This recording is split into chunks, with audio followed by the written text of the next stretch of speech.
Bienvenue dans ce second épisode de Firepower consacré à l'armée finlandaise.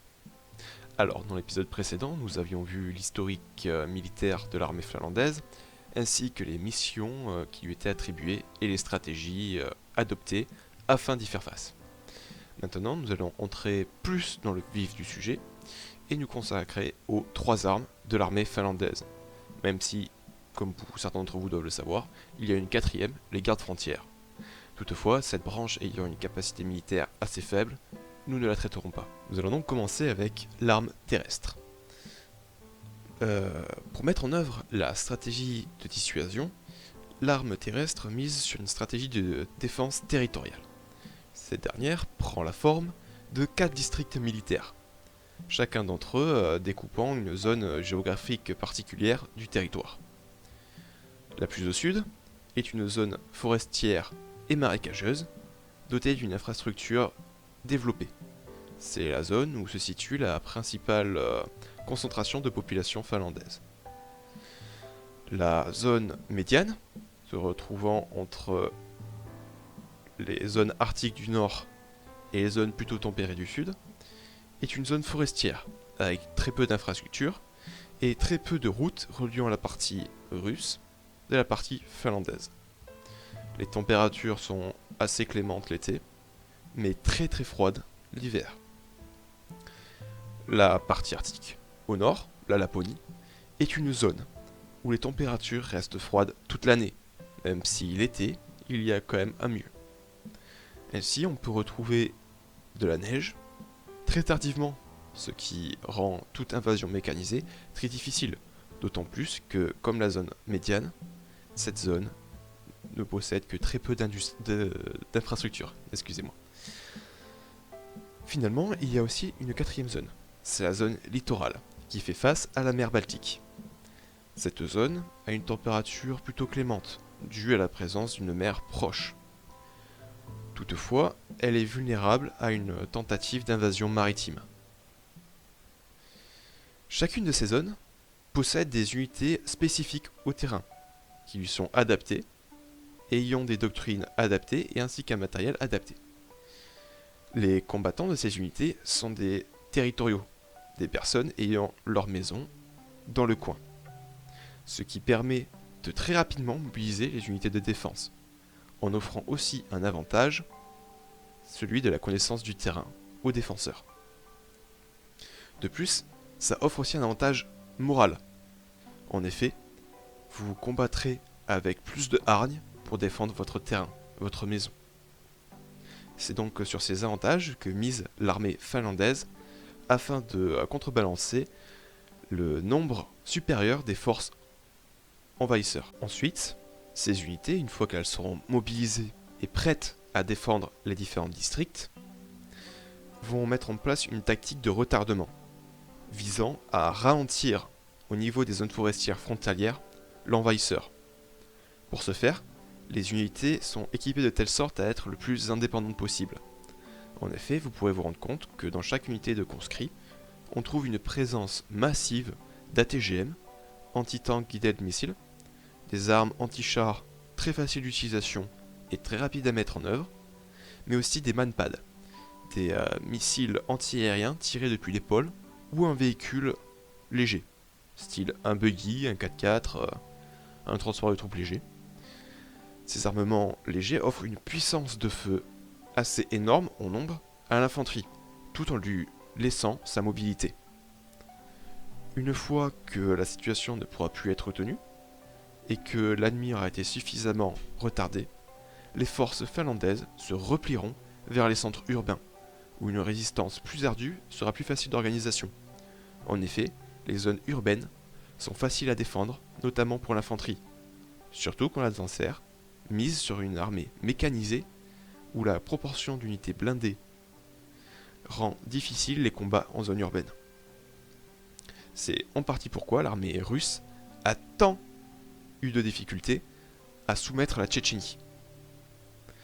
L'armée finlandaise mise donc sur ces avantages afin de contrecarrer les plans d'invasion. Outre ces unités territoriales qui seront les premières à affronter l'envahisseur, il y a aussi plusieurs unités qui sont au niveau national. La plus importante d'entre elles est la brigade blindée. Cette dernière, en grande partie composée de soldats de l'active, est l'élite de l'armée finlandaise. Elle a pour mission de repousser les brèches et les têtes de pont formées dans la ligne de front finlandaise par les unités russes.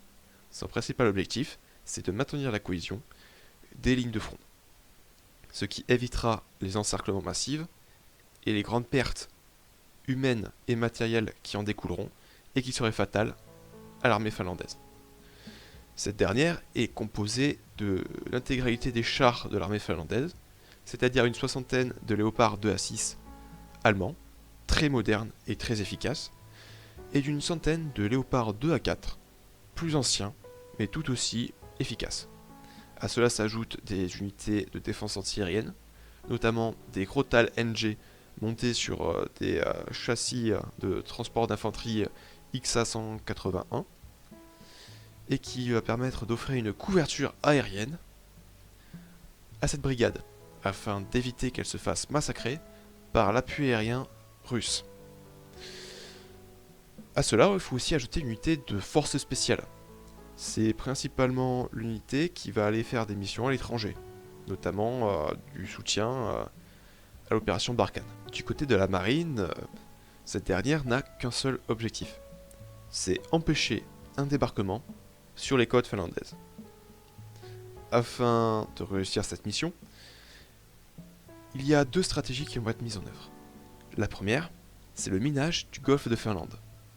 En effet, la moitié des unités de la flotte russe de la mer Baltique se trouve à Saint-Pétersbourg, et le seul moyen pour ces unités de rejoindre cette mer, c'est d'emprunter ce golfe.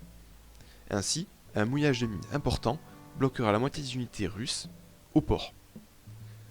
Cette mission étant d'une grande importance pour les Finlandais, cela explique pourquoi on retrouve de nombreuses unités de guerre des mines dans leur marine.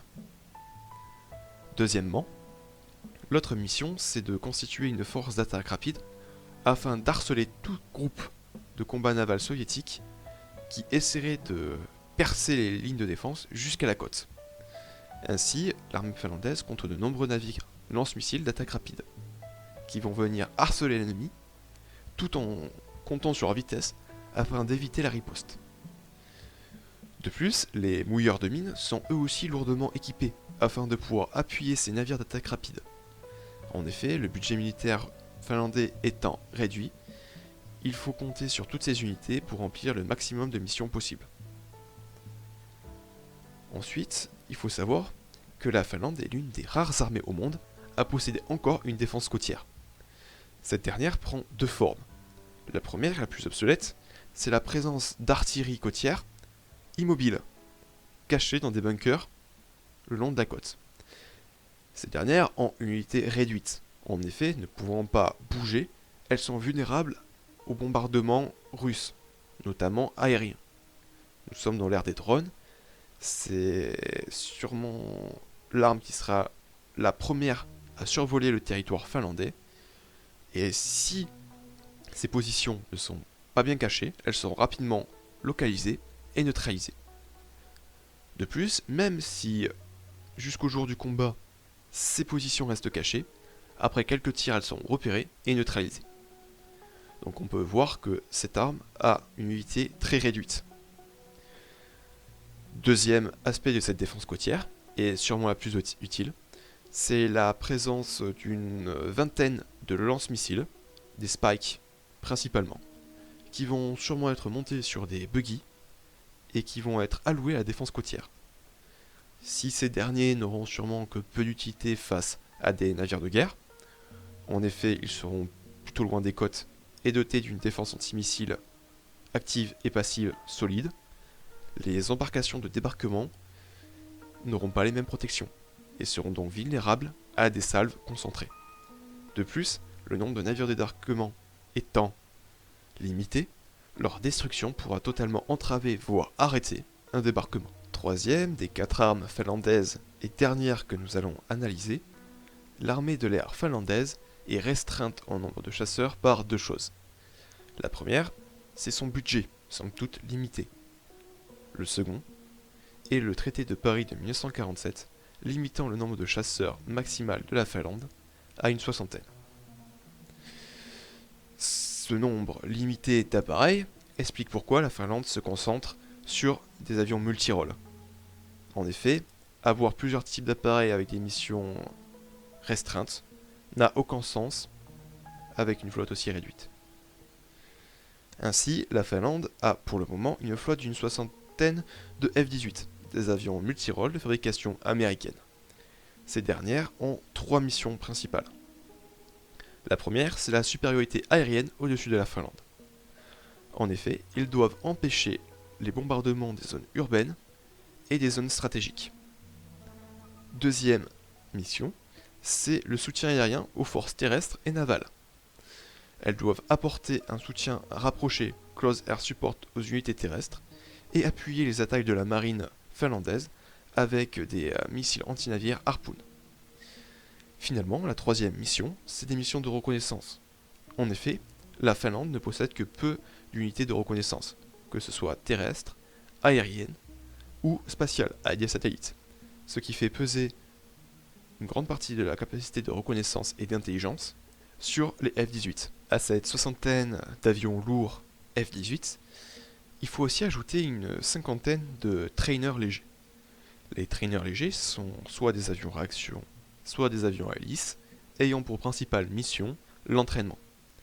Toutefois, les trainers ont aussi une capacité, certes limitée, mais existante, de combat. Les 50 Hawk à disposition de l'armée de l'air finlandaise peuvent donc mener des missions de combat aérien et de soutien terrestre limitées. Celles-ci prennent la forme, pour le soutien aérien, de 2 bombes de 250 kg et pour le combat aérien, de 2 missiles à courte portée Stinwinder. Alors, pour ce qui est du soutien aérien, certes c'est limité, mais c'est appréciable. Pour le combat aérien, face à un chasseur russe, le trainer n'aura aucune chance. Mais face à un hélicoptère ou un bombardier, c'est tout à fait acceptable.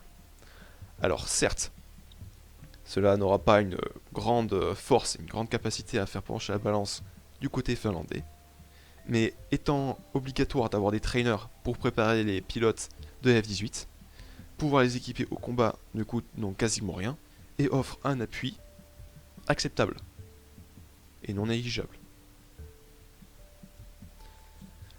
À ces avions de combat, il faut aussi ajouter un avion de renseignement électronique qui va étudier les émissions radar, les émissions de radio, afin de pouvoir donner un tableau certes restreint, mais un tableau tout de même des positions russes, et aussi un avion de surveillance maritime, qui certes a plutôt un rôle de garde-côte, mais qui pourra être utilisé pour repérer les forces maritimes russes.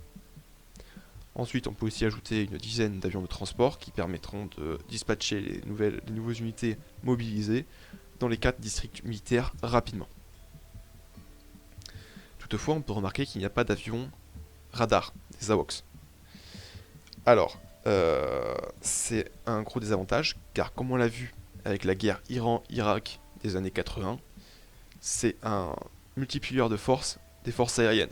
D'autant plus que les Russes vont rapidement démolir les radars terrestres finlandais afin de les rendre aveugles, ce qui laissera les F-18 avec pour seul outil de visibilité leur propre radar. Et activer un radar dans un combat aérien, c'est comme agiter une lampe dans une zone, dans une pièce sombre. Tout le monde peut voir la lampe, mais vous ne pouvez voir que dans la direction où vous pointez la lampe, ce qui fait de vous une cible facile. Donc de ce côté-là, au niveau aérien, l'armée finlandaise risque de rapidement perdre le contrôle des cieux vis-à-vis de son homologue russe, beaucoup plus nombreuse, et dotée de matériel comme les AWACS en nombre. Ce second épisode de Firepower traitant de l'armée finlandaise s'achève. Nous nous retrouverons bientôt pour un troisième épisode traitant du matériel utilisé par l'armée finlandaise et de son avenir. J'espère que cet épisode vous a plu et je vous dis à très bientôt sur Vaevectis.